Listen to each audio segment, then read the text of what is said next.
आज का हम लोग का टॉपिक रहेगा magnetic field inside the solenoid.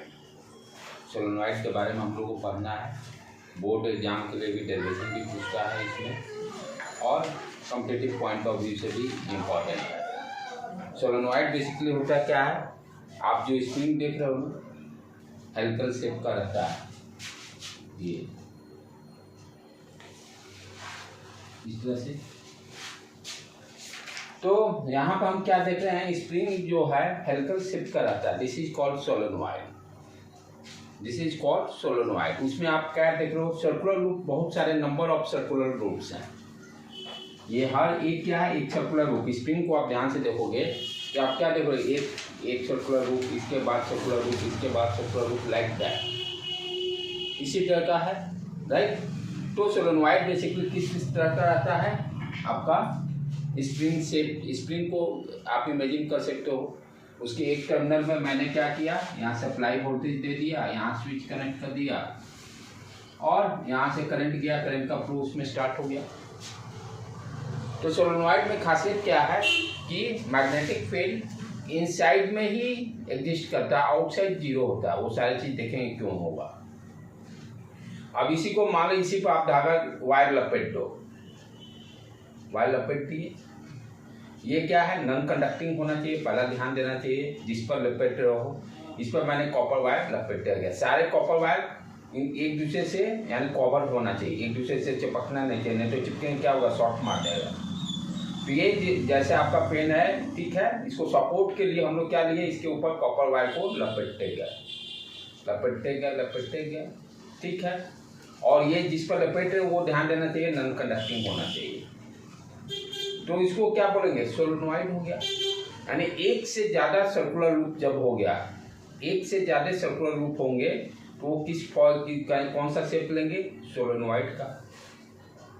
दोनों में डिफरेंस यही है, पहले एक ही सर्कुलर लूप के कारण मैग्नेटिक फील्ड हम लोग निकालते थे, B=μI/2a, 2a यदि रेडियस है तो। यहाँ पर नंबर ऑफ सर्कुलर लूप्स हैं, तो नंबर ऑफ सर्कुलर लूप्स के कारण मैग्नेटिक फील्ड इनसाइड क्या होगा। तो पहले तो इस शेप को हम लोग क्या बोलेंगे, सोलेनॉइड, राइट। अब उसके बाद नेक्स्ट इसमें हम लोग क्या फाइंड आउट करेंगे कि भाई क्या मैग्नेटिक फील्ड अंदर में किस तरह का होगा, मैग्नेटिक फील्ड लाइंस का डायरेक्शन क्या होगा, वो सारी चीज, what is the value of the magnetic field inside, कैसे इसको डिराइव करेंगे। दोनों मेथड से देखने हैं, क्लासिकल मेथड से भी देखना है, प्लस एम्पियर सर्किटल लॉ से भी देखना है। और रिजल्ट आने के बाद उसके वेरियस पॉइंट्स को डिस्कस करेंगे, ग्राफिकल व्यू से देखेंगे कि ग्राफ कैसा होगा मैग्नेटिक फील्ड का, सोलेनॉइड का। सोलेनॉइड के बाहर में मैग्नेटिक फील्ड क्या होगा वो भी देखना है, that is very important for. ये सारी चीज़ें आज हम लोग को लेक्चर में डिस्कस करना है। तो ओवरव्यू क्या क्लियर हो गया कि कोई भी नॉन कंडक्टिंग सिलेंड्रिकल शेप का, किसी भी शेप का होना चाहिए, ठीक है, नॉन कंडक्टिंग शेप का है, मान लेते हैं लेंथ इसका L है, यही मेरा पेन ही हो गया, सिलेंड्रिकल शेप हो गया, लेंथ L हो गया। इस पर मैंने कॉपर वायर लपेट दिया, इस पर मैंने क्या किया, इस तरह से कॉपर वायर को लपेट दिया, इस तरह से कॉपर वायर लपेट दिया, और एक टर्मिनल ये बैटरी से जोड़ दिया, ठीक है। बुक में इसी तरह से देता है, ये वाला को नहीं दिखाएगा, इस तरह से इसको हटा दीजिए, इस तरह से शो कर रहा है, राइट, ठीक है। एक्चुअल शेप तो वही रहेगा जो मैंने ड्रॉ किया था। ध्यान क्या क्या देना है, दोनों वायर एक दूसरे से सटना नहीं चाहिए, इंसुलेटेड यानी कवर होना चाहिए, अच्छा, ये सारे ध्यान देने हैं। तो अच्छा, इसमें और क्या ध्यान है, मान लो यहाँ से करंट आई निकला, ये यहाँ करंट इंटर किया, आप ध्यान से देखो यहाँ पे क्या हो रहा है, इस पर लूप लगा हुआ वायर, एक लूप पे बात, एक लूप पर फोकस करो। यहाँ से करंट आया, ठीक है, करंट इधर गया, ऊपर से आपको क्या दिखाई दे रहा है, करंट बाहर निकल रहा है टॉप से, और फिर इस लूप में अंदर जाते हुए फिर यहाँ पे बॉटम में क्या दिखाई दे रहा है, करंट अंदर जा रहा है। वही चीज को, क्योंकि 3 डायमेंशनल को हम 2 डायमेंशन में नहीं रिप्रेजेंट कर सकते हैं, इसी डायग्राम को हम लोग किस तरह से रिप्रेजेंट करते हैं, क्योंकि ये 3 डायमेंशनल व्यू है, 3 डायमेंशनल व्यू, इसको पास इमेजिंग भी आपको करना है। क्या हो रहा है, करंट इंटर किया, ठीक है, ये जैसे वायर है, करंट इंटर किया, करंट इंटर किया, ये इस तरह से आपका वायर में करंट, इस तरह से करंट का फ्लो स्टार्ट है। तो यहाँ से आप देखो क्या दिखाई दे रहा है, करंट बाहर निकल रहा है, टॉप से देखोगे तो फिर लूप में करंट का डायरेक्शन ये इस तरह से, फिर यहाँ बॉटम में देखो तो करंट का डायरेक्शन क्या है, इनवर्ड डायरेक्शन। ये इसलिए बता रहा हूँ कि सो दैट आप मैग्नेटिक फील्ड का डायरेक्शन फाइंड आउट कर सकते हो, मैग्नेटिक फील्ड का डायरेक्शन फाइंड आउट। ध्यान देखो, इधर से ये है, अंदर से इधर से वायर गया, ये वायर इस तरह से लपेट रहा हूँ मैं, लपेटते जा रहा हूँ, तो ये करंट इधर वायर, जैसे इसको इस तरह से, ये एक लूप को कंसीडर करो सिंगल। क्या हुआ यहाँ पर, ध्यान से देखो बेटे, ये अंदर वाला पोर्शन को ये इसको अंदर ले लेते हैं, किसी को ले लो, इसको इनसाइड ले लो, यदि इनसाइड ये शो कर रहा है तो करंट यहाँ से इसको इस तरह से रख ले। हाँ, जो एक बार दोबारा इसको ठीक से कर रहा हूँ, ये स्ट्रेट जैसा, क्योंकि ये 3 डायमेंशनल व्यू है। ये करंट बाहर यहाँ निकल रहा है, इसको शो किया, ये बाहर वाला पोर्शन ये हो गया जो आपके साइड लूप दिखाई दे रहा है, ठीक है। करंट यहाँ पर बॉटम में अंदर गया और फिर इसी तरह से बहुत सारे लूप्स हैं। And how to find the direction inside the loop, ये ध्यान से देखो, यहाँ पर अंदर से देखो, अंगूठा को करंट के डायरेक्शन में रखे, अंदर किसी पॉइंट पर, मान लो किसी पी पॉइंट पर मैग्नेटिक फील्ड का डायरेक्शन देखना है, तो करंट का डायरेक्शन ये अंदर है, इधर दिखाई दे रहा है, फिर आ जाओ ऊपर, ऊपर से भी देखोगे अंदर ही जाएगा, नीचे से भी देखोगे अंदर ही जाएगा, यानी मैग्नेटिक फील्ड का डायरेक्शन क्या दिखाई दे रहा है, ये डायरेक्शन। क्लियर? तो सोलेनोइड के अंदर सारे वायर्स के कारण मैग्नेटिक फील्ड का डायरेक्शन क्या होगा, left to right, left to right. Current का डायरेक्शन बदल लेंगे तो चेंज हो जाएगा, करंट का डायरेक्शन बदल लेंगे तो चेंज हो जाएगा। यहाँ पर आपको क्या दिखाई दे रहा है कि आपके साइड से क्लॉकवाइज, क्लॉकवाइज, यदि इधर भी देखें क्लॉकवाइज डायरेक्शन, क्लॉकवाइज डायरेक्शन में जाएगा, तो ये देखो अंदर ऐसे भी देखें क्लॉकवाइज में रोटेट करें, अंदर की तरफ जा रहे हैं, तो मैग्नेटिक फील्ड इनसाइड में कहाँ होगा, लेफ्ट टू राइट। यदि एंटी क्लॉकवाइज रहेगा, बाहर मैग्नेटिक फील्ड का डायरेक्शन आउटवर्ड, राइट। अच्छा, तो हम लोग क्या देखे हैं कि मैग्नेटिक फील्ड सिंगल वायर के कारण, सिंगल यदि एक कॉइल सिंगल कॉइल रहा है, सेंटर पर मैग्नेटिक फील्ड ऑलरेडी हम लोग निकाल चुके हैं। जैसे पिछले लेक्चर्स में ये लूप था, करंट अपना फ्लो कर रहा था अंदर, अच्छा सिमेट्रिक रहता था, सिमेट्रिक है, स्ट्रेट लाइन है, तो मैग्नेटिक फील्ड जो होगा ये सिलेंडर के एक्सिस के पैरेलल होगा।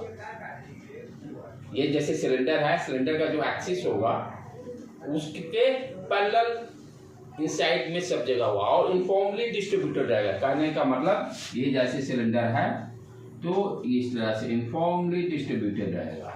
यूनिफॉर्मली करने का मतलब हर एक फील्ड लाइंस के बीच में सेपरेशन सेम, तब यूनिफॉर्मली होगा। और पैरेलल टू सिलेंडर, ये सिलेंडर का मानो एक्सिस है, मैग्नेटिक फील्ड का डायरेक्शन यही हो गया इनसाइड में। क्लियर व्यू, क्लियर समझ में आ रहा है बेटे, राइट। तो पहले तो हम अंडरस्टैंड किए कि मैग्नेटिक फील्ड का डायरेक्शन किधर होगा, ये समझना ज़्यादा जरूरी है।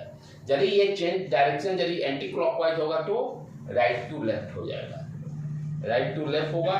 तो सोलेनोइड के अंदर में क्या होगा, magnetic field parallel to the cylinder, parallel to the axis, uniformly distributed रहेगा, राइट। ये चीजें सारे पॉइंट को ध्यान रखना है, ओके।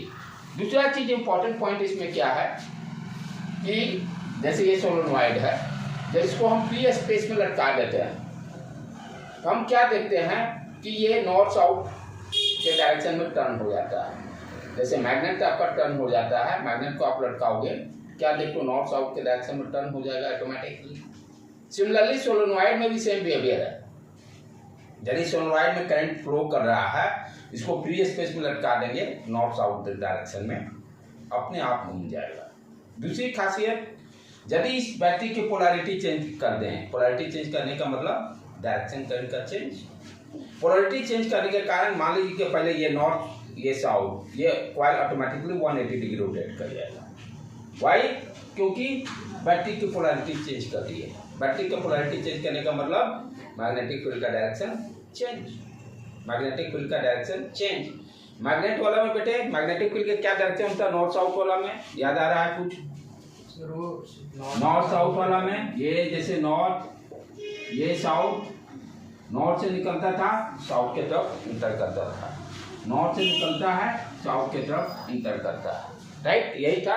और इन साइड में अपना भी वहाँ भी जस्ट एज ये जो 2 कॉपी यही टॉपिक वहाँ हम लोग मैग्नेटिक में पढ़ेंगे। Solenoid acts like as a magnet. जो यहाँ बिहेवियर देख रहे हैं सेम बिहेवियर वहाँ भी रहेगा। अंडरस्टूड? तो क्या क्या इंपॉर्टेंट पॉइंट हो गया? When solenoid is suspended freely, when solenoid is suspended freely, first important point,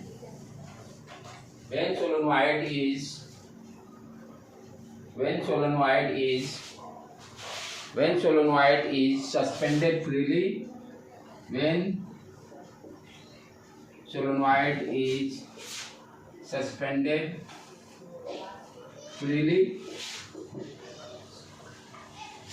freely, ठीक है, in north south direction current, when solenoid is suspended freely and current is flow, then solenoid turn around north south direction, north south direction में अपने आप घूम जाएगा। ठीक है, पहला important, it means what you understand, solenoid behaves like as a magnet. Second important point, it means solenoid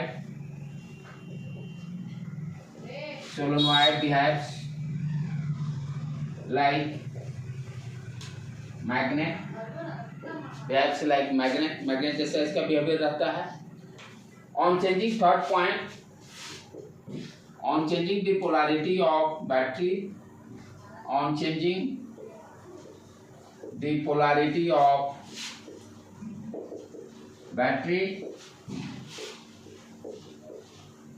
solenoid is automatically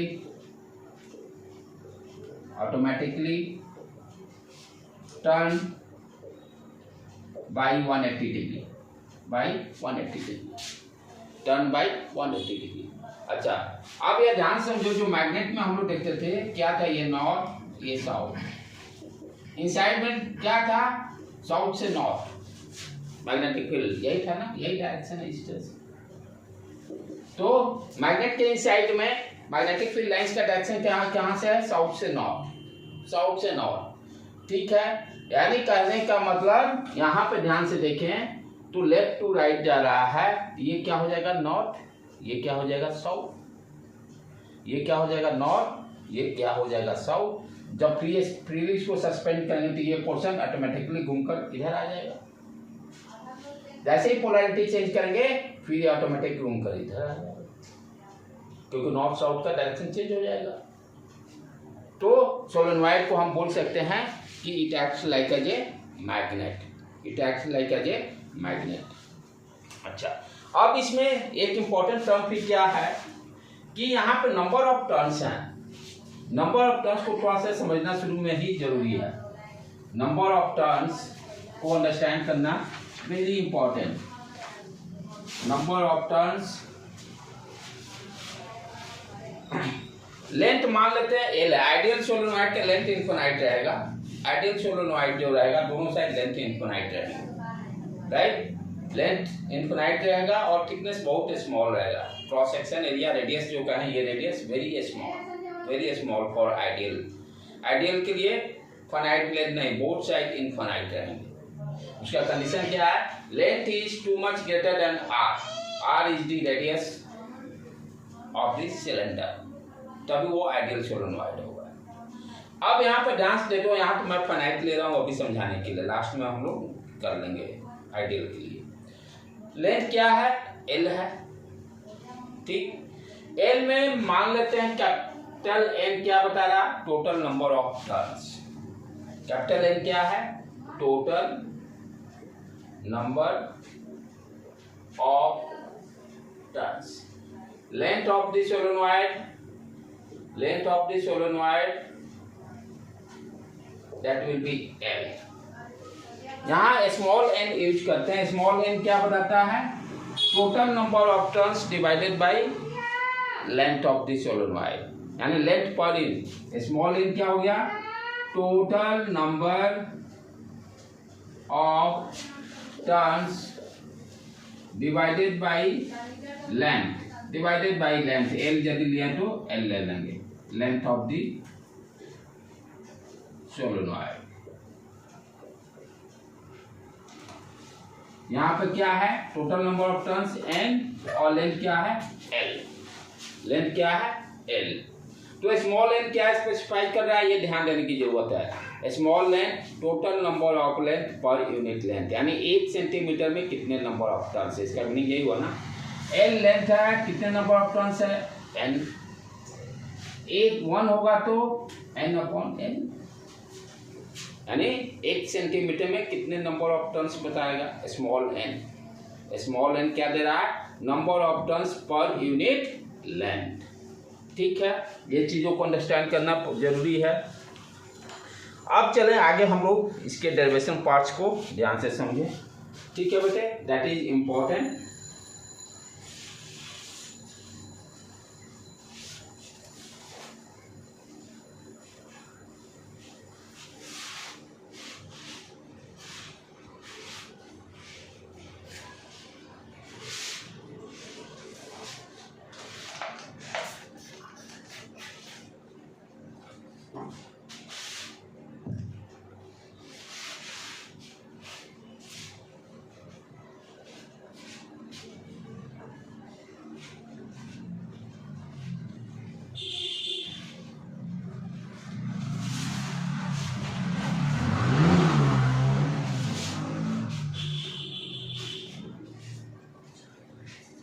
next अब हम लोग समझें कि कैसे इसका मैग्नेटिक फील्ड निकालेंगे inside the solenoid.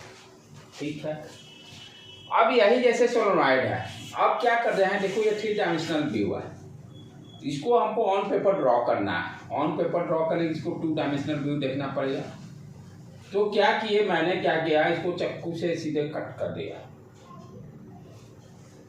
Right, cut करने पे क्या इसका हाफ पोर्शन आपको दिखाई देगा, और उस हाफ पोर्शन को we can draw like that. ये ऊपर वाला पोर्शन हो गया, ऊपर वाला पोर्शन हो गया, इस तरह से कटेगा तो ये ऊपर वाला स्ट्रेट लाइन शो किए और बॉटम वाला को स्ट्रेट लाइन, बीच को कर्व को शो नहीं कर रहा है। राइट, तो ये नीचे में इस तरह से ड्रॉ कर दिए। ठीक है बेटे, क्या ये सिलेंडर है, इस 3 डायमेंशनल व्यू को can not draw. What you are doing, बीच से इसको कट करके टॉप पोर्शन और बॉटम पोर्शन दोनों को एज ए स्ट्रिप शो कर दीजिए। टॉप पोर्शन में क्या है, करंट बाहर निकल रहा है, यदि क्लॉकवाइज करंट जा रहा है तो टॉप पोर्शन में आप क्या देख रहे हो, करंट बाहर निकल रहा है। बाहर निकलने का मतलब ये डॉट से इसको शो कर दिए। एक टर्न के कारण दूसरे टर्न के कारण, इसी तरह से बहुत सारे टर्न हैं, बहुत सारे टर्न हैं। राइट, बॉटम में आप क्या देखो, करंट अंदर जा रहा है एंड बैक ब्रूक के अंदर क्रॉस हो जाएगा। बॉटम में एक एक क्रॉस क्या शो कर रहा है, एक कॉइल का करंट का डायरेक्शन। इस तरह से बहुत सारे होंगे, नंबर ऑफ टर्न्स जितने होंगे, तो इस तरह से हमने करंट का डायरेक्शन को शो कर लिया। जो कि पहले क्या रहे थे, इस तरह से हम लोग करते थे, ये करंट गया, ये अंदर गया। राइट, अब क्या देखेंगे, मैग्नेटिक फील्ड ऑलरेडी डायरेक्शन देख चुके हैं। ये करंट यही था ना, ये करंट आपके डायरेक्शन से, ये अंदर से ऐसे जा रहा था, इधर भी गया अंदर ही, इधर भी गया अंदर ही। तो मैग्नेटिक फील्ड का डायरेक्शन आप देख लिए कि यहाँ पर क्या है, ये डायरेक्शन हो गया। ठीक है, अब सिलेंडर के एक्सिस पे यहाँ हम क्या देख रहे हैं, मैग्नेटिक फील्ड का डायरेक्शन क्या है, सिलेंडर का जो एक्सिस के पैरेलल। ये बहुत सारे होंगे, सारे ड्रॉ नहीं कर रहे हैं कि डायग्राम को समझना मुश्किल हो, एक ही लाइन मैंने ड्रॉ किया। एक्चुअल में क्या होगा, पूरा लाइन ड्रॉ करें सारे, और सारे यूनिफॉर्मली रहेंगे, सारे मैग्नेटिक फील्ड लाइंस के बीच में गैप सेम, सारे मैग्नेटिक फील्ड के लाइंस के बीच में गैप सेम। अब एक्सिस पर किसी पॉइंट पी पर मैग्नेटिक फील्ड फाइंड आउट करना है, एक्सिस के कहीं भी किसी भी पॉइंट पर, पी पॉइंट पर, क्योंकि क्वेश्चन क्या कर रहा है, magnetic field due to solenoid inside the, find the, question यहाँ पे क्या है, magnetic field inside the solenoid,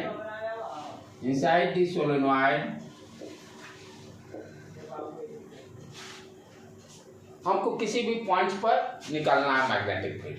ठीक है, मैंने वो पॉइंट ले लिया एक्सिस पर, और इस पी पॉइंट पर मैग्नेटिक फील्ड फाइंड आउट करना चाह रहे हैं, जिसका सोलेनोइड का लेंथ L है, small n means number of turns per unit length small n है। अब कैसे इसको फाइंड आउट करेंगे, how to find out magnetic field, कैसे फाइंड आउट करेंगे, क्या उसका ट्रिक अपनाएंगे अपना, इसका उपाय क्या है।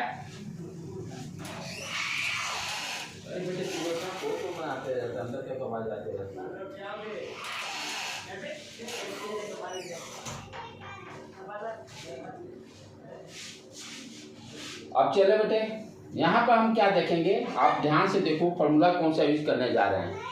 सर्कुलर लूप के कारण एक्सिस पर मैग्नेटिक फील्ड, हम लोग फॉर्मूला जानते हैं, वही क्या है, कॉइल है ना, और इस पी पॉइंट पर हम मैग्नेटिक फील्ड निकालने जा रहे हैं, उसके एक्स क्या है, सर्कुलर लूप के एक्सिस पर, एक्स डिस्टेंस पर, हम कोई भी यहाँ ले लो, कोई भी सर्कुलर लूप कोई भी ले लो, उसके एक्स एक्सिस पर मैग्नेटिक फील्ड फाइंड आउट करना चाह रहे हैं। यही करें, यहाँ बहुत सारे टर्म्स रहेंगे, पहले एक टर्म के द्वारा आप समझिए। तो यहाँ पर मान लीजिए, यहाँ से x डिस्टेंस पर आता है, इसका रेडियस ये r मान लेते हैं। इसका फॉर्मूला क्या निकाले थे, याद आ रहा है, सर्कुलर लूप के कारण एक्सिस पर मैग्नेटिक फील्ड का formula B equal to mu naught I r square divided by 2r square x square. प्राइस नहीं हो रहा है आप लोग का, फॉर्मूला भी तो 2-3 दिन गैप हो रहा है, मेहनत कीजिए बेटे। B equal to V naught I r square divided by 2r square x। और याद है, यदि क्लॉकवाइज डायरेक्शन लिए थे तो मैग्नेटिक फील्ड यहाँ भी इधर ही आया था, यहाँ इस केस के लिए, यदि इसको बाहर रखते हैं तब, यानी इस तरह से देखते हैं तब, यहाँ पर हम लोग देखें, ये है ना इस तरह से वाई, ये तो अंदर, यानी मैग्नेटिक फील्ड का डायरेक्शन यही रहेगा।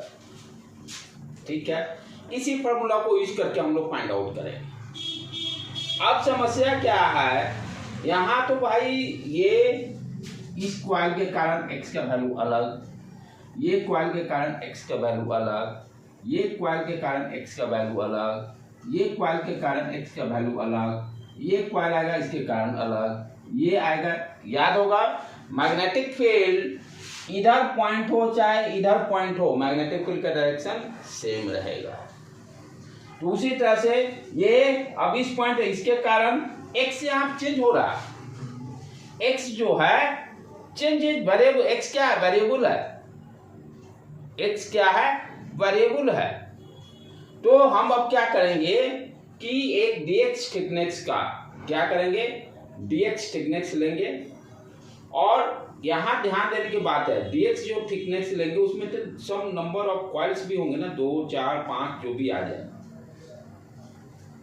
एक तो वायर कॉइल रहेगा नहीं।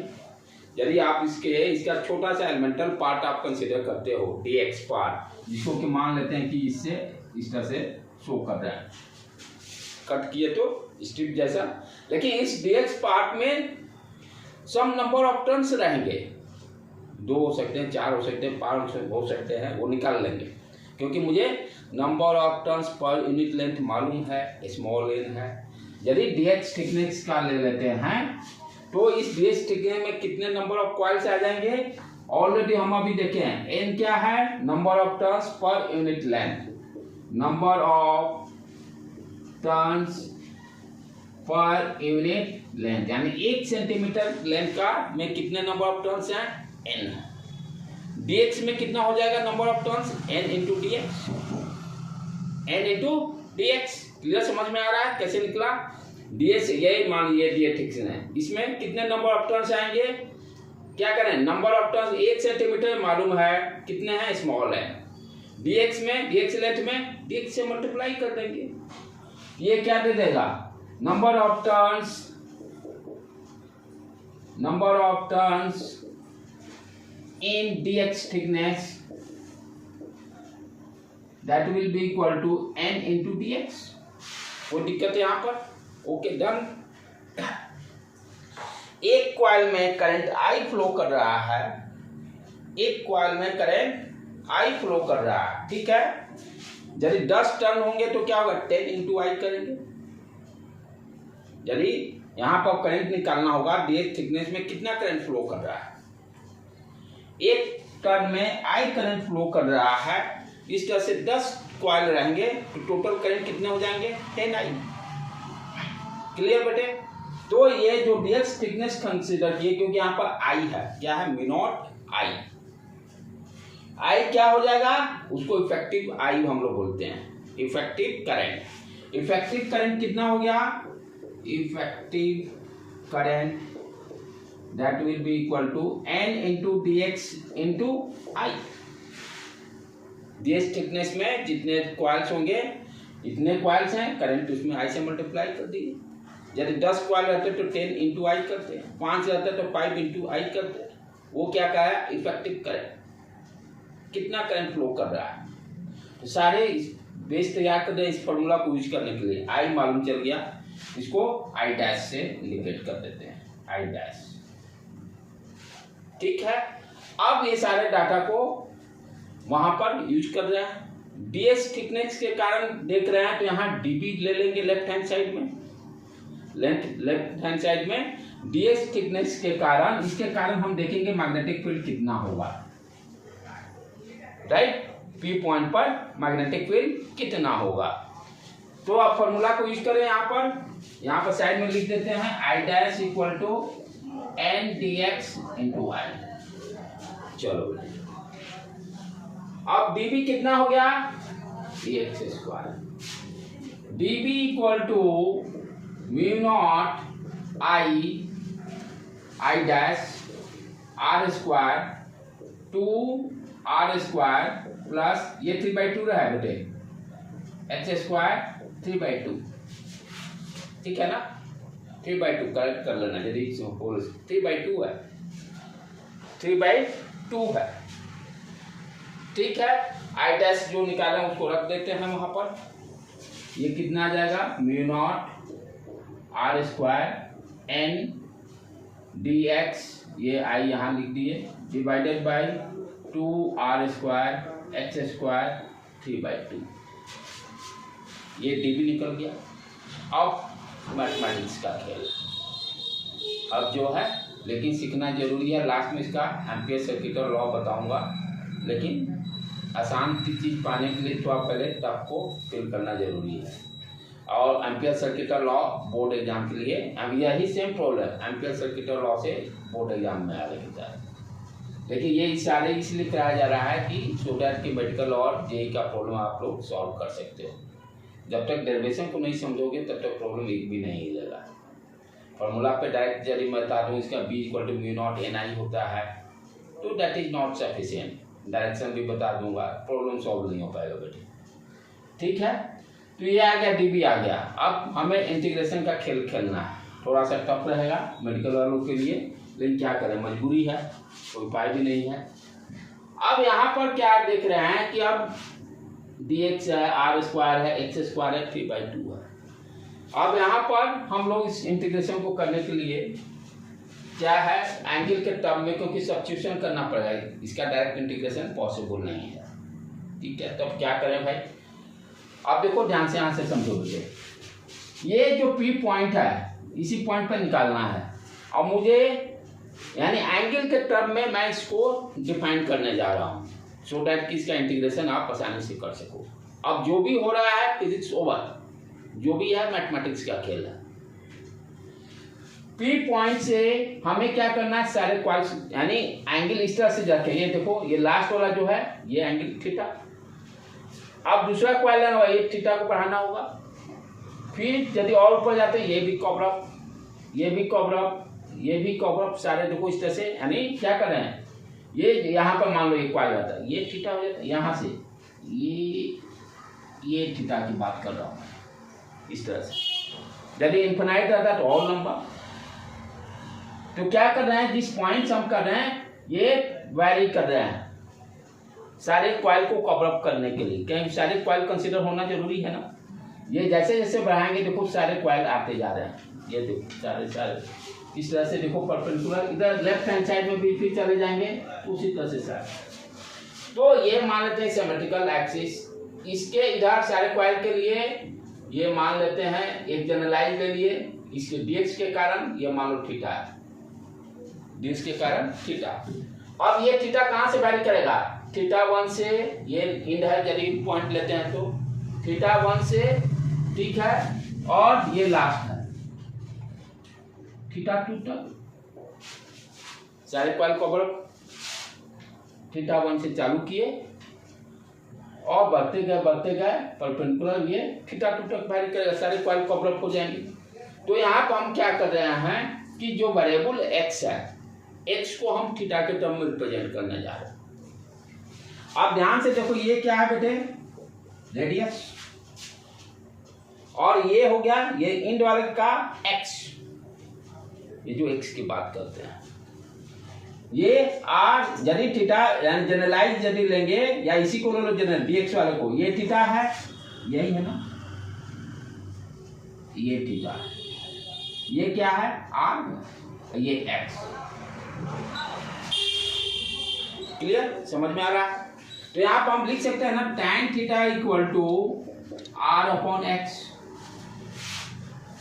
Perpendicular upon base. क्या करने जा रहे हैं, x को थीटा के टर्म में रिप्रेजेंट कर रहे हैं। तो ये हो गया r, ये हो गया x, tan थीटा को मैंने लिख दिया r अपॉन x। यहाँ से x का वैल्यू निकाल लेते हैं, x equal to r cot theta, x equal to r cot theta. निकालना क्या है, ये x का तो यहाँ रख देंगे सब्स्टिट्यूशन, कोई दिक्कत नहीं, x equal to r cot theta.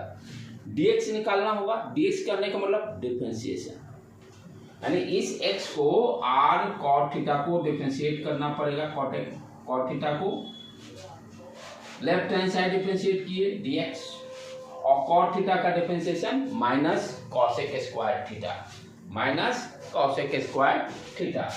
तो ये r हो गया cosec square theta d theta, ठीक। अब ये दोनों वैल्यू को x का वैल्यू और dx का वैल्यू सारे को यहाँ सब्स्टिट्यूट कर देते हैं, क्योंकि फिजिक्स का काम होगा तो ऐसा मैथमेटिक्स टीडीएस लगेगा, लेकिन कोई उपाय नहीं है, इसको करना ही पड़ेगा हम लोग को। अब ये सारे वैल्यू को यहाँ रख देता हूँ बेटे,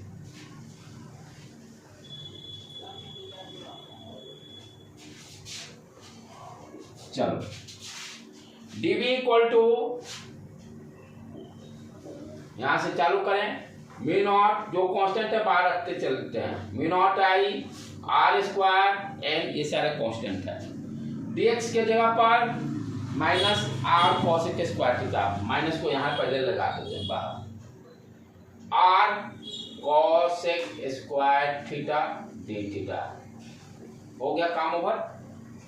अब ये डिनोमिनेटर को ध्यान से देखो, क्या है r square plus x square, यहाँ देखो r स्क्वायर, x कितना है x, r cot square theta, यहाँ r स्क्वायर कॉमन ले लो बेटे, 1 प्लस cot स्क्वायर थीटा, और 1 प्लस आपको पता है cosec square theta minus cot square theta equal to 1, cosec square theta equal to 1 plus cot square theta, 1 plus cot square theta को हम लिख सकते हैं cosec स्क्वायर थीटा। क्लियर, कोई दिक्कत नहीं। तो ये टर्म जो है ये कितना आ गया, r square cosec square theta. अब इसका पावर क्या है 3/2, यही है ना, पावर को मल्टीप्लाई कर देते हैं, आर स्क्वायर को उससे मल्टीप्लाई करेंगे तो क्या हो गया, आर क्यूब दे देगा, 2 2 उड़ जाएगा। कॉसेक स्क्वायर से ये इसको मल्टीप्लाई करेंगे, 2 2 उड़ जाएगा, कॉसेक क्यू आ जाएगा, कॉसेक क्यू थीटा। ये वैल्यू यहाँ रख दे। ये कितना है नीचे में, 2r cube cosec Q theta हो गया। अब कटम कुटी मार दो जो कट रहा है। ये देखो आर स्क्वायर उड़ गया, उड़ा दो इसको नीचे से। यहाँ 3q है, यहाँ 2 है, ये भी उड़ जाएगा, ये भी पूरा पूरा एक सिर्फ बच गया। सारे कांस्टेंट को अब बाहर, d B equal to mu naught, integration करते हैं, mu not I N B constant, उसके बाद ऊपर कुछ नहीं बच रहा है ना, हाँ ठीक है। डिनोमिनेटर में आ जाओ, 2 कांस्टेंट, इसके अंदर 1/cos कॉसेक क्या हो जाएगा, कॉसेक का 1/sin साइन थीटा डिनोमिनेटर में आ जाएगा। ये डिनोमिनेटर में आ गया डी थीटा। अब ये ध्यान से देखो थीटा कहां से वैरी कर रहा है, θ1 से लेकर θ2, लोअर लिमिट θ1, अपर लिमिट θ2। अब हो गया अपना काम खत्म। साइन थीटा का कॉस थीटा का डिफरेंशिएशन साइन थीटा का माइनस कॉस थीटा। अब सीधे रख देंगे, हो गया। b इक्वल टू कितना आ गया, minus mu not I N by 2 cos theta का डिफरेंशिएशन माइनस साइन थीटा का differentiation minus cos theta. Minus minus plus हो जाएगा, ये प्लस कर देता हूँ। अभी अंदर में कितना आ गया, कॉस थीटा θ1 से θ2। अब इसको वैल्यू को रख दें, mu not I N by 2 cos θ2 minus cos θ1। यही आपका फाइनल डेरिवेशन है, यही आपका फाइनल डेरिवेशन है।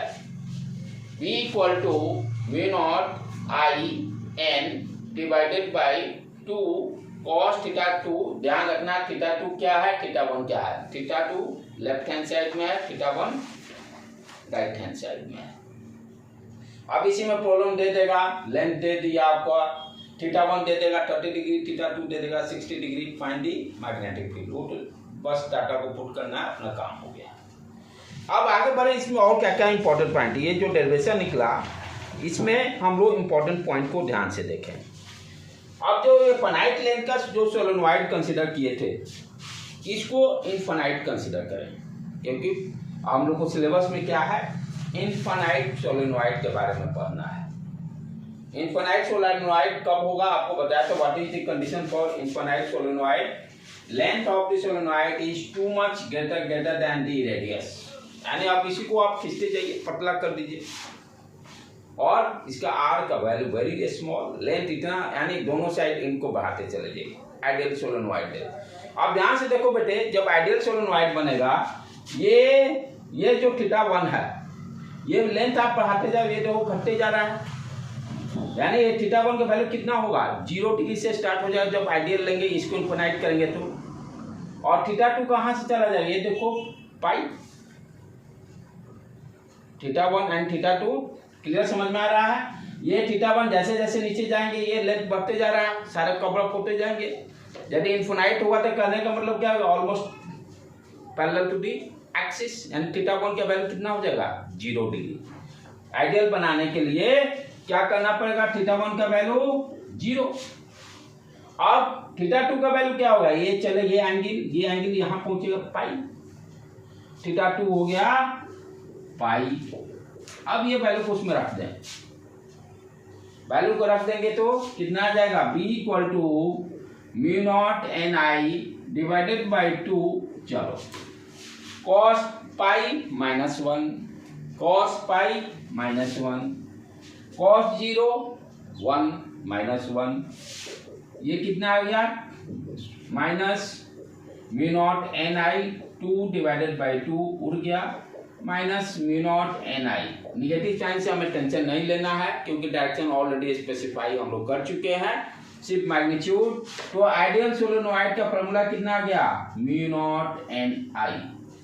आइडियल सोलेनोइड का फॉर्मूला क्या आ गया, b equal to mu not N I. ठीक है, अब आपसे कोई पूछे कि इसके मिडिल पॉइंट पर यहां पर किसी इन पर, इसको आप डायग्राम को थोड़ा मिटा देता हूं, ज्यादा इस पे हम लोग खिचड़ी कर लिए हैं।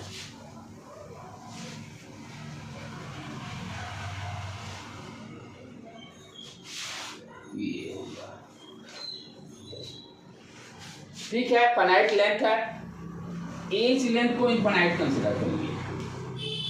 क्वेश्चन क्या रहेगा, find the magnetic field at the edge of the solenoid, and solenoid के किनारे पर कितना मैग्नेटिक फील्ड होगा इनसाइड में, यानी इस पॉइंट की बात कर रहा है। ये जो फिक्स कर दिए, एक एंड फिक्स कर दिए, दूसरा इनफाइनाइट कर दिए, राइट। यानी यहां पर हमें मैग्नेटिक फील्ड निकालना कितना होगा, मैग्नेटिक फील्ड निकालना है कितना होगा। तो आप ध्यान से देखो, ये एंड फिक्स कर दिया, θ1 कितना हो गया 90 डिग्री, θ1 90 डिग्री, राइट। θ2 पाई, ये इनफाइनाइट है। वैल्यू को पुट करके देखें, this result is very very important for competitive exam. NEET के लिए ये रिजल्ट बहुत ही इंपॉर्टेंट है कि यदि सोलेनॉइड के एज पर मैग्नेटिक फील्ड क्या होगा। तो B इक्वल टू हम लोग फॉर्मूला भी निकाले ना, mu nought Ni/2 cos θ1 minus cos θ2। यदि एक इन एज पर करना, एक इन फिक्स हो गया, θ1 का वैल्यू कितना हो गया π/2, ये यही वाला है ना, बढ़ा है ना, ये जैसे ऐसे इस पॉइंट बढ़ते गए, ये बढ़ते गया, अब ये इन θ1 π/2 और θ2 कितना हो गया पाई। वैल्यू को उसमें पुट करके देख लें कितना आ रहा है, म्यू नॉट Ni/2, ठीक है, cos θ1 cos π/2 0 डाल दी, cos π -1 प्लस, क्या देख रहे हैं, हाफ हो जा रहा है। जो इनफाइनाइट आइडियल सोलेनॉइड का मैग्नेटिक फील्ड इनसाइड में हम लोग क्या देखे, B equal to mu naught Ni है, किसी एज पर उसका आधा हो जाएगा, किसी एज पर उसका हाफ हो जाए। This result is very very important for objective कि आपको आइडियल सोलेनॉइड के किसी एज पर मैग्नेटिक फील्ड कितना होगा। नीट में तो डायरेक्टली ऑप्शन में ही दे देगा म्यू नॉट Ni/2। आइडियल रहेगा म्यू नॉट Ni। एन समझना जरूरी है, स्मॉल एन क्या है, number of turns per unit length, number of turns per unit length. बच्चे वो समझ लेते हैं कैपिटल एन वाला, यही गलती इसमें होती है, गलती यही होती है। तो इनसाइड में तो हम लोग समझ लिए भाई मैग्नेटिक फील्ड का डायरेक्शन क्या होगा, वैल्यू क्या होगा। सोलेनॉइड का बाहर में क्या होगा मैग्नेटिक फील्ड, उसको ठीक है जीरो जानते हैं, जीरो होता है, लेकिन कैसे होता है उसको अंडरस्टैंड करना जरूरी है। मैग्नेटिक फील्ड जीरो क्यों होता है, अब ध्यान से देखो बेटे, यहां पर करंट बाहर निकल रहा था, ठीक, ये ध्यान से देखो, ये था, ये करंट बाहर निकल रहा था।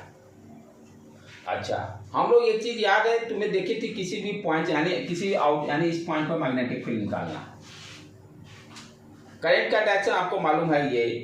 तो पिछला लेक्चर, कल के ही लेक्चर में हम लोग डीएल लेंथ के कारण जो करंट के मैग्नेटिक फील्ड का जो देख रहे थे, ठीक है। तो यहाँ पे ये देखो क्या है, ये वायर है, ये वायर, करंट बाहर निकल रहा है, ये करंट बाहर, तो ऊपर में क्या बाहर देखना है, ये इस तरह से, ये है ना, इस तरह से ये घूमेगा, राइट। ध्यान से देखो, करंट बाहर निकल रहा है, हम देख रहे हैं टॉप पर मैग्नेटिक फील्ड अंदर और बाहर, अंदर तो पता ही है, ठीक है, बाहर में मैग्नेटिक फील्ड ले रहे हैं, ये आपको दिखाई दे रहा है टॉप, बाहर में क्या कैसे जा रहा है मैग्नेटिक फील्ड का डायरेक्शन, इस तरह से।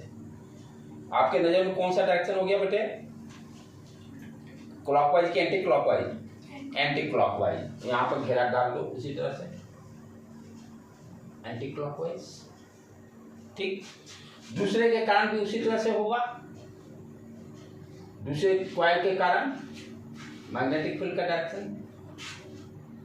अब ध्यान से देखो, ये दो कॉइल हैं, ये दोनों का डायरेक्शन क्या है, मैग्नेटिक फील्ड अपोजिट। दो कॉइल हैं, दोनों कॉइल के कारण, दो कॉइल हैं, तो अंदर यानी दोनों ये सटे हैं, इस पॉइंट की बात कर रहा हूं मैं। इस पॉइंट पे क्या है, ये ऊपर जा रहा है तो ये नीचे जा रहा है। नेट मैग्नेटिक फील्ड क्या हो गया यहाँ पर, जीरो।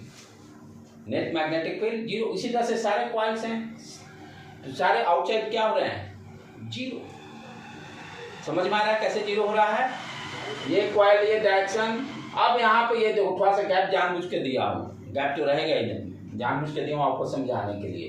दोनों का यहाँ देखो कॉइल में मैग्नेटिक, ये मैग्नेटिक फील्ड इस डायरेक्शन में, जो ये ऊपर जा रहा है, ये देखो यहाँ नीचे। दोनों क्या है, इक्वल एंड अपोजिट। तो आउटसाइड के किसी भी पॉइंट पर क्या होगा, सोलेनॉइड के केस में मैग्नेटिक फील्ड जीरो होगा। सोलेनॉइड के केस में मैग्नेटिक फील्ड जीरो होगा। ये सब ऑब्जेक्टिव ये +2 लेवल के लिए हो जाएगा कि कोई भी सोलेनॉइड के आउटसाइड में मैग्नेटिक फील्ड क्या होगा। ठीक है, और क्या क्या है इसमें, हाँ डायग्राम। डायग्राम इसको ड्रॉ करके देखें। ये वाला जो अभी ये इसका जो निकाले मैग्नेटिक फील्ड, इसका diagram B versus X, B versus X। ये मान लो कोई है, ये एक्सिस ले लिए, Y एक्सिस, ये X एक्सिस, ये Y। ठीक है, अब आर यही है, हाफ लेंथ इधर, हाफ लेंथ इधर। ठीक है, अब यहां पर इस सोलेनॉइड के कारण मैग्नेटिक फील्ड कितना होगा, ग्राफ से ड्रॉ करें तो B = μ0 ये ड्रॉ कर लो। यहाँ पर ये लेंथ L/2, यहाँ पर लेंथ -L/2, यही डाल ली। अब हमें क्या देखा है कि एट एज पर, एज के बाद या एज से पहले मैग्नेटिक फील्ड कितना है, कांस्टेंट है।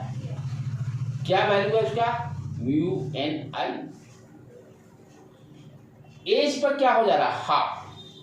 एज पे क्या हो जा रहा है, हाफ। यानी जैसे ही L/2 आएगा तो मैग्नेटिक फील्ड ड्रॉप। इसका वैल्यू कितना हो जाएगा, B = μ0NI/2। सिमिलरली यहाँ भी क्या होगा, magnetic field eight as per यदि फाइनाइट लेंथ लिया है तो ड्रॉप, और उसका वैल्यू कितना हो जाएगा, B = μ0NI/2। जो मैथमेटिक्स यहाँ डेवलप की वही इसी चीज को ग्राफ ड्रॉ कर रहे हैं। एज के बीच में यानी यहाँ पर ये सब जगह क्या है, B = μ0NI।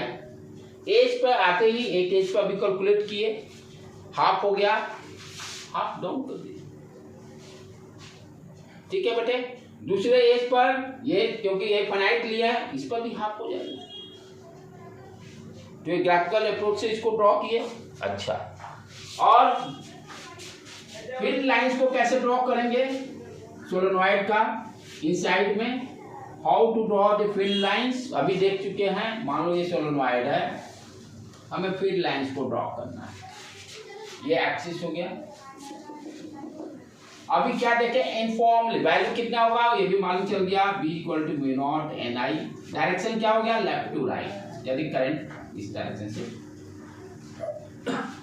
अभी क्या देखें हम लोग कि प्रिंसिपल एक्सिस के पैरेलल होगा ये सारे। और ये देखना गैप को ड्रॉ करके पूछ देता है, गैप मेंटेन रखिएगा बराबर, ये बराबर।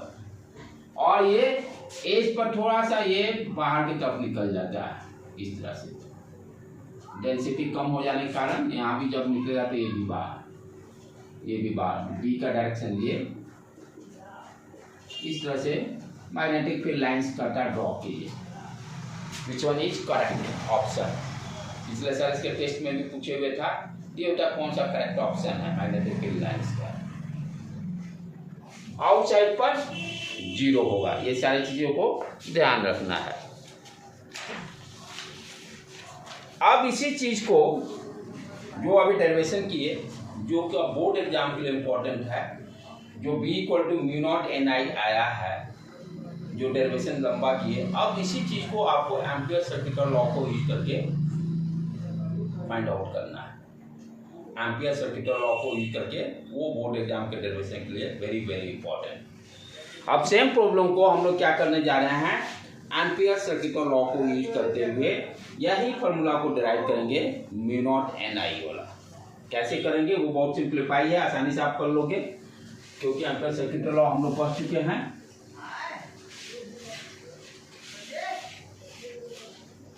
फिर से डायग्राम को ड्रॉ कर लें एक बार। ये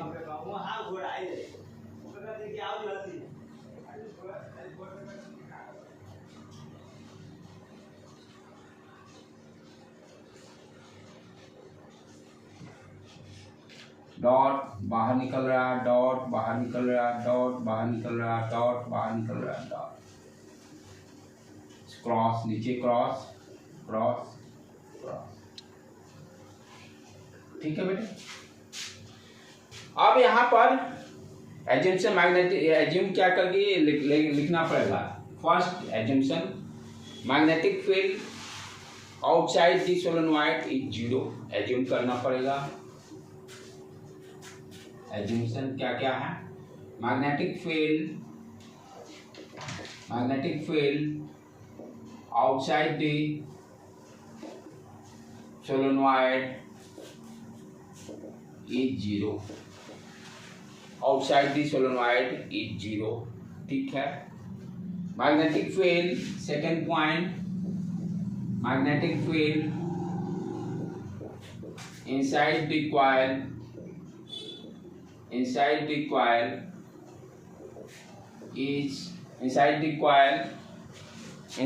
coil is straight and parallel, is straight। बहुत सारे हैं तो फिल्स कर देते हैं, are straight and parallel to the axis of solenoid, parallel to the axis of solenoid। ये सब पॉइंट्स आपको बोर्ड में लिखने होंगे तभी आप डिराइव करिएगा। अच्छा, थर्ड पॉइंट, सोलेनोइड के लिए कंडीशन, सोलेनोइड आइडियल सोलेनोइड कब बनेगा। Condition for ideal solenoid, L is too much greater than R, L is too much greater than R।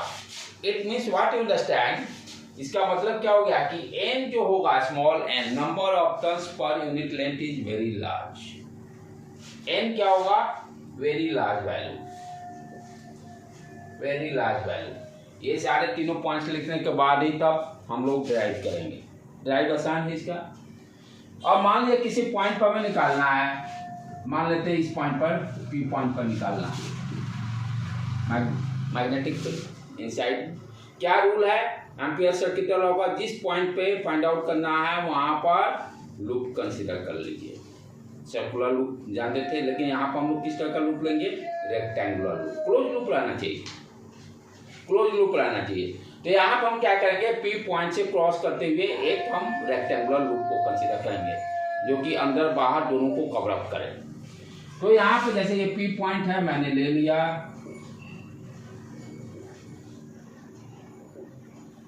Rectangular loop. यहाँ पर लूप किस तरह का है, ये this loop is called amperes loop. Shape किस तरह का है, रेक्टेंगुलर।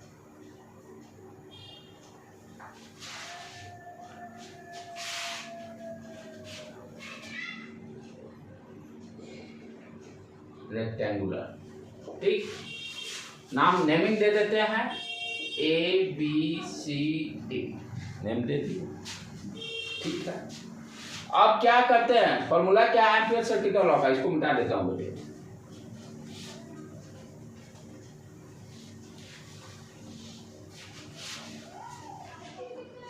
यदि ये पिछले साल नहीं आया हुआ तो इस साल के लिए इंपॉर्टेंट है।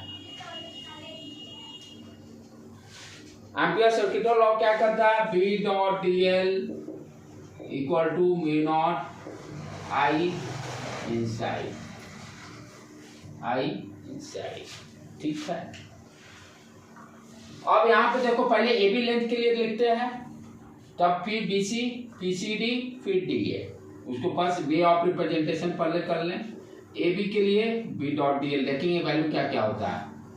फिर BC के लिए B.dl, फिर उसके बाद CD के लिए B.dl, फिर उसके बाद DA के लिए यानी इस लूप का डायरेक्शन ये ले रहा है, कोई भी ले सकते हो, अपोजिट भी ले सकते हो, नो प्रॉब्लम। ये हो गया DA के लिए B dot DL equal to क्या हो गया, म्यू नॉट I इनसाइड को देखेंगे बाद में कैलकुलेट करते हैं, पहले लेफ्ट हैंड साइड को समझ लें। अब यहाँ पे देखो बेटे AB है, DL का लेंथ यही है, जो लूप का लेंथ लिए डायरेक्शन लिए हैं। एम्पियर सर्किट लॉ में क्या करते हैं, लूप का डायरेक्शन जो डिसाइड कीजिएगा उसी डायरेक्शन में DL का भी लेंथ होगा।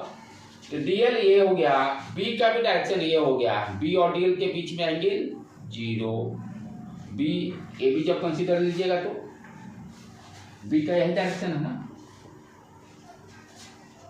तो AB जब कंसीडर कीजिएगा तो इसमें क्या हो रहा है, B और DL दोनों सेम डायरेक्शन, एंगल क्या हुआ cos थीटा 0 डिग्री, और DL का लेंथ कितना है L, इसका मान लेते हैं लेंथ L है, लेंथ L मान लेते हैं। तो ये AB वाला पोर्शन कितना आ गया, B इंटू L लिख सकते हैं, कोई दिक्कत। डॉट प्रोडक्ट है mod B mod DL cos theta यहाँ 0 है तो cos 0 1, और DL का इंटीग्रेशन L, DL का इंटीग्रेशन B तो कांस्टेंट है।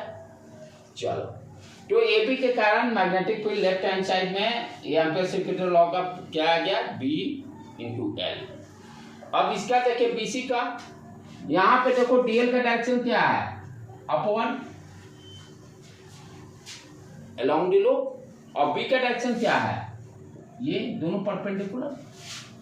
जब तक ये वायर रेक्टेंगुलर लूप इनसाइड है तो B और DL दोनों के बीच का एंगल कितना है, B डॉट DL थीटा π/2 कितना हो जाए cos π/2 0। तो वायर यहां से लेकर यहां तक के वायर के लिए क्या हो गया, B डॉट DL का वैल्यू 0। आउटसाइड तो मैग्नेटिक फील्ड ही नहीं है, यहाँ तो 0 ही है, आउटसाइड 0 ही है, तो जो बचा लेंथ उसके कारण भी 0 हो गया, पूरे वायर के कारण B डॉट DL का वैल्यू 0, तो BC वाला टर्म 0।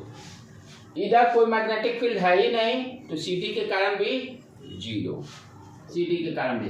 सिमिलरली यहाँ भी 0, जैसे इसके लिए किए सेम चीज इसके लिए भी हो जाएगा। ये यहाँ कोई मैग्नेटिक फील्ड नहीं है 0, यहाँ परपेंडिकुलर हो जाएगा B और DL, तो ये सारे टर्म में सिर्फ एक ही टर्म मेरा AB वाला का वैल्यू है, बाकी नहीं है। और राइट हैंड साइड में क्या आ गया, mu naught I inside. Clear, कोई दिक्कत नहीं। तो फाइनली वैल्यू कितना आ गया बच्चे, इसको लिख लेगा, BL equal to mu naught I inside. अब I इनसाइड कैलकुलेट कर लेते हैं, ठीक है। स्मॉल n मालूम है, स्मॉल n क्या दे रहा है, number of turns per unit length, यानी 1 सेंटीमीटर में कितने नंबर ऑफ टर्न्स हैं, n। लेंथ कितना है, L लिए हैं, सर्कुलर लूप का ही देखेंगे ना, जो एम्पियर सर्किट इसके अंदर में कितने नंबर ऑफ टर्न्स हैं, राइट। तो नंबर ऑफ टर्न्स L है, तो कितना हो गया, नंबर ऑफ टर्न्स पहले कैलकुलेट कर लिए NL। अब इसमें एक कॉइल में करंट I जा रहा है, NL टर्म में NL इंटू I, NL। एक मिनट थोड़ा देख लेने देना बता, यहाँ कुछ गड़बड़ तो नहीं जा रहा है ना, कुछ गड़बड़ जा रहा है लग रहा है, थोड़ा सा चेक कर लेना। क्या है, N क्या दे रहा है, number of turns per unit length. Capital N हो गया नंबर ऑफ टर्न्स ना, small n is different. Small n क्या है, number of turns per unit length, तो n क्या हुआ, number of turns per unit length, ठीक है। अच्छा, अब क्या देखने जा रहे हैं हम लोग कि यहाँ पर कितने टर्न्स होंगे। 1 सेंटीमीटर में नंबर ऑफ टर्न्स कितना है, कैपिटल N, यही इसका मतलब हुआ ना। 1 सेंटीमीटर में नंबर ऑफ टर्न्स N है, L सेंटीमीटर में ये N लेंथ हो गया तो NL, ये नंबर ऑफ टर्न्स निकला। एक टर्न में करंट I है तो इतने टर्न्स में NL आई, कोई दिक्कत, फिर से समझा दूं। 1 सेंटीमीटर में N turns, N upon L लिखने का मतलब क्या होगा, 1 सेंटीमीटर। L लेंथ में कितने नंबर ऑफ टर्न्स हो गया, N इंटू L जो लेंथ है, जो भी लोग स्मॉल लिया है तो स्मॉल ले लेते हैं, यहाँ स्मॉल लिख देते हैं, स्मॉल लिया है एक टर्म में आई करंट तो एनएल टर्म में आई से मल्टीप्लाई, यही तो आई इनसाइड हो गया। क्लियर है? यहाँ पर बच्चों लोग को दिक्कत होती है। क्या करना, आई इनसाइड कैसे निकालेंगे? पहले number of turns find out कर लेते हैं, कैपिटल एन। तो क्या किए, स्मॉल एन क्या कहता है, 1 सेंटीमीटर में नंबर ऑफ टर्न्स बताता है। जैसे मान लो स्मॉल एन का 5 वैल्यू आया, 1 सेंटीमीटर में 5 टर्न्स, और आपसे कोई 20 में कहे तो 20 से मल्टीप्लाई कर दोगे। वही सेम चीज यहाँ कर रहा हूँ। और एक टर्न्स में करंट आई है, इतने नंबर ऑफ टर्न्स में एनएल आई, ये हो गया आई इनसाइड। इसको वैल्यू को रख देते हैं। ये कितना दे दिया, B L mu not N L I. B कुछ गड़बड़ जा रहा है क्या बेटे? क्योंकि एल एल उड़ जा रहा है, स्मॉल एन आना चाहिए था, कुछ लग रहा है समस्या है। ओहो हाँ, यहाँ गड़बड़ मैं कर रहा हूँ, यहाँ गड़बड़ जा रहा है, इसी को समझाने में जो कि मैं भी गड़बड़ कर रहा हूँ। हाँ, यहीं पर गड़बड़ कर रहा हूँ, ध्यान से फिर से इसको समझ लेंगे। Small N equal to N upon L, ठीक है। इसका मीनिंग क्या हो गया, इसका मीनिंग क्या हो गया कि ये मान लो 5 आया फॉर एग्जाम्पल, डाटा से हम लोग इसको अंडरस्टैंड कर लो। इसका 5 आने वाला 1 सेंटीमीटर में 5 टर्न्स, यानी ये है क्या, स्मॉल एन का तो वैल्यू है। इसका मीनिंग ये रेशियो फ्रैक्शन में दिया हुआ ना, फ्रैक्शन देने का मतलब क्या हो गया, एक यदि इसका वैल्यू आ गया 5 दिया हुआ है n 5, तो हम क्या समझेंगे 1 सेंटीमीटर में 5, ठीक है, 5 टर्न्स हो गए। तो उसी तरह से अच्छा, और एक टर्न में करंट आई है तो 5 टर्न्स में 5 आई, तो इधर कितना आ जाएगा अपना आई इनसाइड कितना हो जाएगा, आई इनसाइड हो गया एक टर्न में 1 सेंटीमीटर में एन टर्न, एल लेंथ में एनएल, और करंट क्या हो गया आई, ये हो गया एक्चुअल। अब इसको वैल्यू के यहाँ रखे, ये एन हो गया स्मॉल एन, अब सही हो गया, एल उड़ गया, B equal to mu not N I, यही उसका है डेफिनेशन। इसको फिर से देख लो एक बार, ये क्या है, एन स्मॉल एन क्या दे रहा है, यदि 1 सेंटीमीटर में स्मॉल एन 5 टर्न्स, यही पढ़ते हैं ना। जैसे मान लो फॉर एग्जाम्पल एल लेंथ में 20 टर्न, कैपिटल एन का वैल्यू दिया हुआ है, 1 सेंटीमीटर में 20 अपॉन एल, तो ये वैल्यू क्या दिया, ये स्मॉल एन है ना, ये क्या निकला 1 सेंटीमीटर में कितना टर्न्स, 1 सेंटीमीटर में कितने टर्न्स, एल लेंथ में small N into small L, और आई है तो आई से मल्टीप्लाई कर दिए, वैल्यू को रख दिए, B equal to mu not N I, यही उससे डेरिवेशन से। This is very very important for board exam, board exam के लिए डेरिवेशन इंपॉर्टेंट है। यदि पिछला साल नहीं हुआ तो इस साल पक्का ये डन है, इसको कोई नहीं रोक सकता है। तो इस तरह से सोलेनॉइड का सारा हम लोग कंप्लीट कर लिए हैं। टोरॉइड नहीं है ना बेटे, सोलेनॉइड हम लोग का कंप्लीट हो गया है। अब नेक्स्ट हम लोग का जो बच गया है फोर्स वाला, जो स्टार्टिंग में मैं बताया था कि चार्ज यदि मूव करता है मैग्नेटिक फील्ड में तो फोर्स एक्सपीरियंस करता है, मूव करे।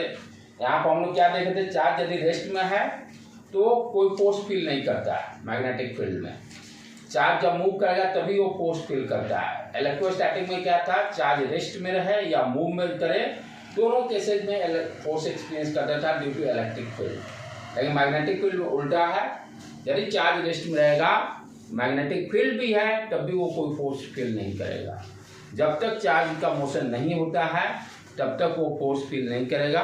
इसको हम लोग नेक्स्ट लेक्चर में करेंगे। वही अब टॉपिक एक बच गया, मेजर जो टॉपिक है, उसके बाद ये चैप्टर अपना फिनिश हो जाएगा, तब मैग्नेटिज्म नेक्स्ट वाला हम लोग चालू करेंगे। आज का यहीं पर रहने देते हैं हम लोग।